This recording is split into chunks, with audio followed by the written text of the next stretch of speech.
Aujourd'hui, voyons Jérémie chapitre 32, verset 40, pour une explication détaillée de la raison pour laquelle Dieu a établi la nouvelle alliance.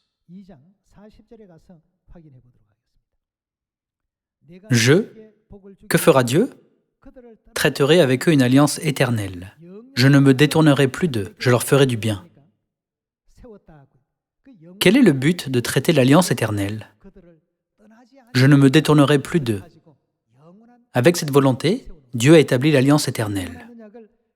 L'alliance éternelle est appelée la nouvelle alliance dans Jérémie chapitre 31. Dieu a dit, « Je mettrai la nouvelle alliance au-dedans d'eux. » Il a ajouté, « Ainsi, je serai leur Dieu, et ils seront mon peuple. » Dieu nous a choisis.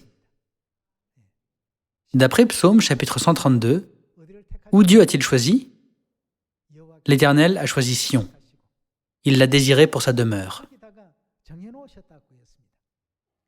C'est mon lieu de repos à toujours. Les péchés de ceux qui y demeurent seront pardonnés.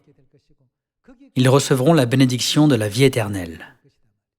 Frères et sœurs, nous sommes différents du monde parce que Dieu est avec nous. Peu importe à quel point les gens de ce monde sont très instruits et riches, ils ne sont jamais dans une meilleure position que nous.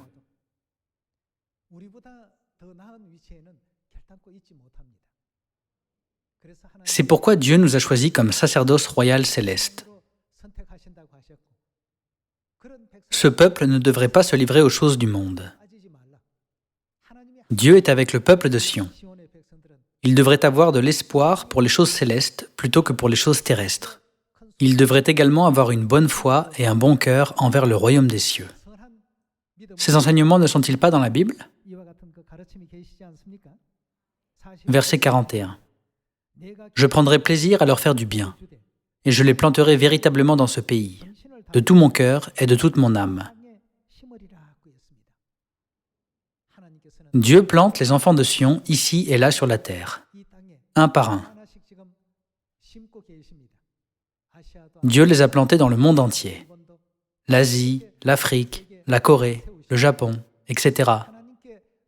Puisque Dieu nous a tous établis comme exemple de ceux qui reçoivent des bénédictions de Dieu, nous ne devrions pas nous conformer à ce monde, peu importe ce qu'ils font. Nous devons être des exemples dont les gens peuvent s'inspirer et les aider à se fixer des objectifs pour leur vie vers le royaume des cieux. Ceux que Dieu n'abandonne pas sont des personnes vraiment bénies.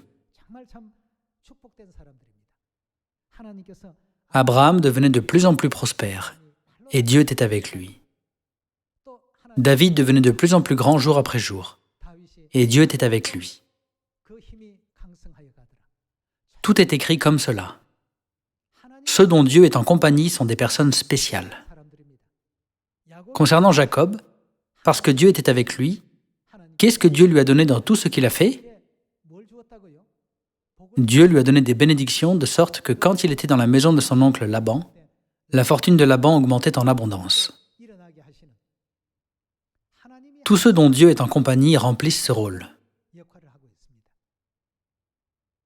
De l'extérieur, ceux dont Dieu est en compagnie et ceux dont Dieu n'est pas en compagnie peuvent se ressembler, mais ce n'est pas du tout le cas. Bientôt, vous et moi recevrons le monde éternel du ciel.